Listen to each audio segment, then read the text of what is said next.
పేరేం పేరన్నా? రాజన్న. యాదన్న వెరైటీ ఇది 36 కావేరి 36 అన్న. ఇది ఎన్ని రోజులు పైరు అనేది? ఇది వచ్చేసి 45 రోజుల పైరన్న. ఏం కొట్టినామన్నా మందులు?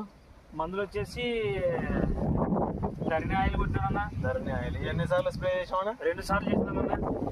నీకు ధరణి ఆయిల్ కొట్టడం వల్ల ఏమన్నా రిజల్ట్ ఏమన్నా కనపడిందా లేదా అన్న? సిగిస్ వచ్చిందన్న, పచ్చ దోమ తెల్ల దోమ పోయింది, సైడ్ కొమ్మలు వచ్చినవి, బాగుందన్న. వచ్చినామన్నా సైడ్ బ్రాంచెస్ సైడ్ కొమ్మలు అన్నా బాగా పనిచేసిందన్న ధరణి ఆయిల్?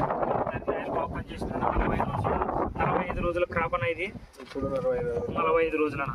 కొమ్మలు అయితే బాగా వచ్చింది. కొమ్మలు బాగా వచ్చినాయి, చిగురు బాగా వచ్చింది. ధరణి ఆయిల్ ఫస్ట్ స్ప్రే చేసినాక ఎన్ని రోజులకు మళ్ళీ స్ప్రే చేసాం? 15 రోజుల తర్వాత స్ప్రే చేసిన. 15 రోజుల వరకు బాగానే ఉంది. ఇప్పటికైతే మనం రైతులు వాడుకోవచ్చు కదా? వాడుకోవచ్చు అన్న. బాగుంటది ధరణి ఆయిల్ బాగుంటది అన్న. మీ ఊరు ఏదైనా? పార్లపల్లి అన్న. పార్లపల్లి. సరే.